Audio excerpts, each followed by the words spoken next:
What's up, everyone? Today we're going to be working on the combustion chamber. Now, the big part about this is making sure that you're consistent not only through one head but through both. So while we have this all set up, while we have to take the valves out, we will polish these valves just like we did the other ones. But we're going to move through one style of abrasive, then to the next and to the next, all while avoiding any type of damage to these seats. We don't want to do any damage to these, especially when we're going in and we're taking material out on the inside here when we're doing our ports. But this will allow us to just continue and make a very uniform, not pattern, but a uniform finish. That's the word I'm looking for. Finish between this head and this head, not just the different cylinders on one side. As far as this area right here, I'm not worried about that, because when we get this resurfaced, for making sure it's flat and everything like that. I mean, it is flat, but you know, when they resurface it for a really good seal, these will be nice and machined off anyways. But other than that, guys, there's one big thing I need to really say, and that's a really big thank you to Randy over at Auto Auction Rebuilds for that awesome shout out. I do very much appreciate it. Within an hour, I started seeing the numbers coming in. I had to sit down. So I am overwhelmed right now, but we got to get to work. We can't slow down, and it's all the little things that always bother me that I can't not. I understand that polishing these really isn't going to cause much of a performance gain, but it will reduce the amount of carbon buildup. And as you can see, I mean, this is 200,000 miles on it. I doubt I'll ever put 200,000 miles on this engine when it's all said and done, but you know, polishing it out will make it a lot better. It'll also allow it to the actual combustion to be a little bit more uniform. You won't have hot spots. Not that you are getting insane hot spots, but you know, polishing is always good. It's going to be the least beneficial thing out of all of this, but it's, you know, even if it's a half horsepower gain, it's a half horsepower gain. So that's it. That's all I have to say. We got to just get right into work here.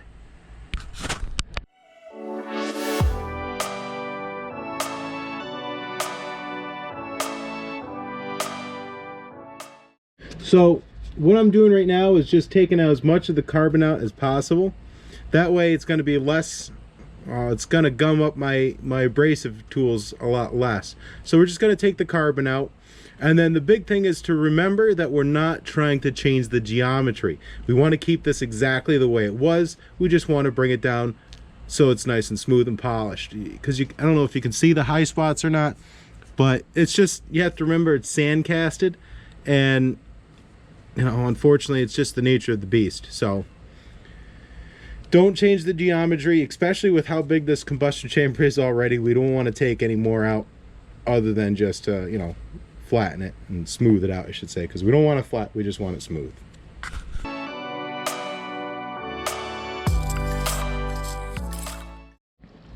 Another real quick thing, don't do this after you have your surface, you know, planed and all nice and prettied up, ready for the gasket. And don't do it after you do your valve job. I've seen people online, this is the crazy part to me, I've seen people online doing this with the valve still in place, which I would be worried about nicking, and I've seen them nick the valves and just not care. So you're doing all this work for a little bit of performance gain, but you're going to destroy your valves. I mean, it makes no sense. Or I've seen them sitting there with one hand doing it, and it slips and it runs across their freshly surfaced head. Like, come on. So think about it before you do it.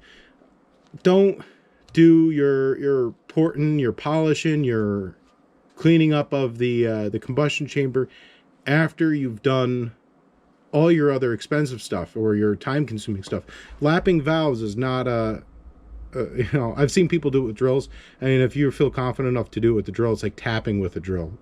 I would never do it. But you know, if you're lapping your valves and then going and doing this and running the chance of damaging your nice lapped valve seats, come on, guys. You know, sometimes it's fun to wing it and sail by the seat of your pants, but when you're putting this much work into something, don't just send it. I love sending stuff, don't get me wrong. I have a project I'm trying to iron out right now that it's a full send project, but you know, we're doing a lot of work here, so don't send it if you don't need to.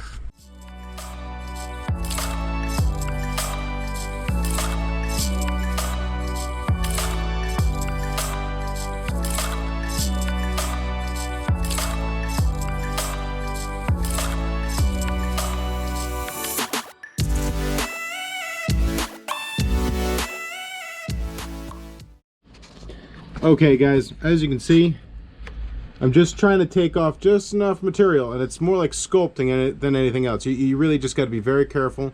You're going to want to just little bites at a time and work your way back and forth until you get the right shape.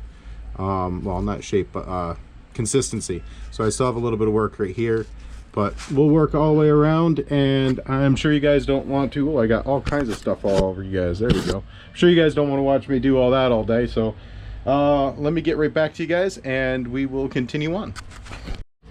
Okay guys, so this is the combustion chamber after a hot dip, which I do highly recommend just getting this as far as the initial clean, because that will help your overall, sorry if I was shaking you guys there, that'll help your overall progress, because otherwise you're going to have to take your 200,000 mile heads, wire brush them down first.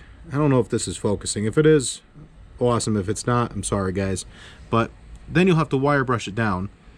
And this is my first pass. I don't know if I'm going to do much more than this, other than just maybe knock down where there might be a little bit of sandpaper, not sandpaper, but the rough spots from the first pass, because we have to kind of do a cost benefit analysis. I don't want to like a, what's the word I'm looking for, kind of looks like an owl. Who are you? Anyways, no, I don't want to get to the point where it's a mirror finish, because you're not going to gain anything more than just a basic polish and a mirror finish. So we just want to knock down all the spots where carbon will sit, including where, as I was going through here, it looks like I have a little bit of the stone. It's about between 120 and 240 grit grinding kind of stone.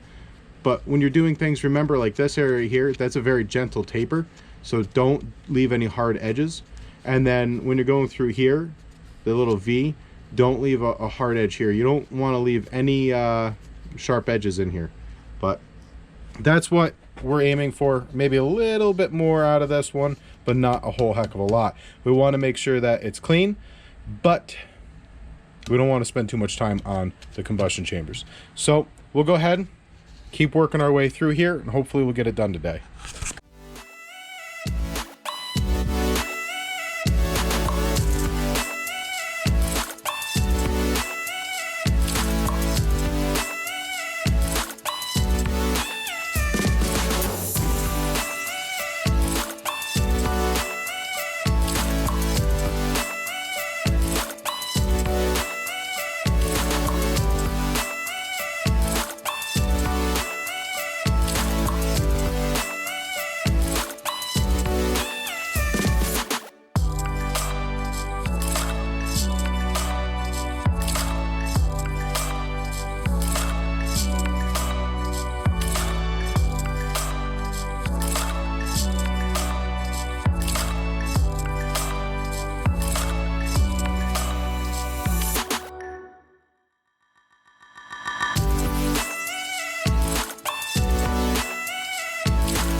So when I did the first one, I actually went through the entire motion just to see all the nooks and crannies of this particular head.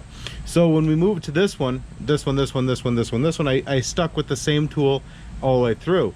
But now we're moving back to these discs right here, and you got to be very careful where you're paying attention. With the carbide or these grinding like stones, make sure you're not sitting in one spot too long, because you'll burn right through it. With these, it's kind of the same principle. You're just going to want to make sure as you're cutting, you're going to stay away from anything that's already machined. So far we've gotten quite a, sorry, my mask was halfway on my face there. So far we've gotten all the hard spots that you're going to miss with these discs, which doesn't leave much except for the spots that are very contoured.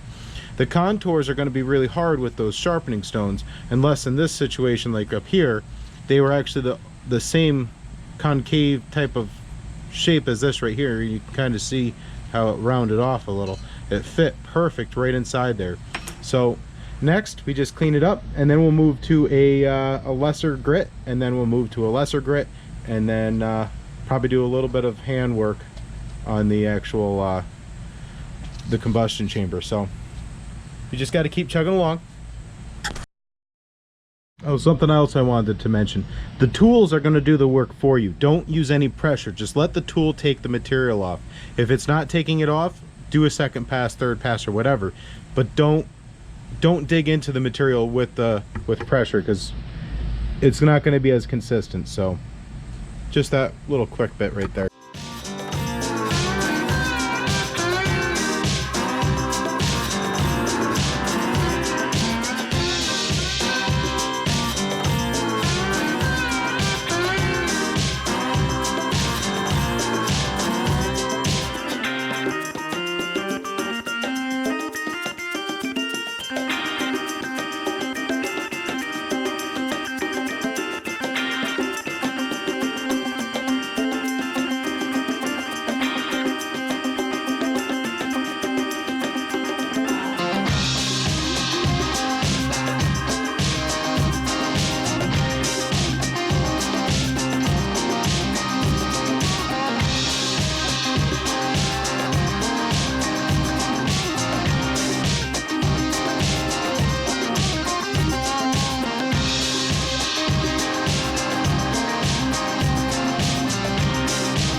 All right, guys, so we have a real rough, just not really a polish as much as a I don't know how, let's see if I get a flashlight here.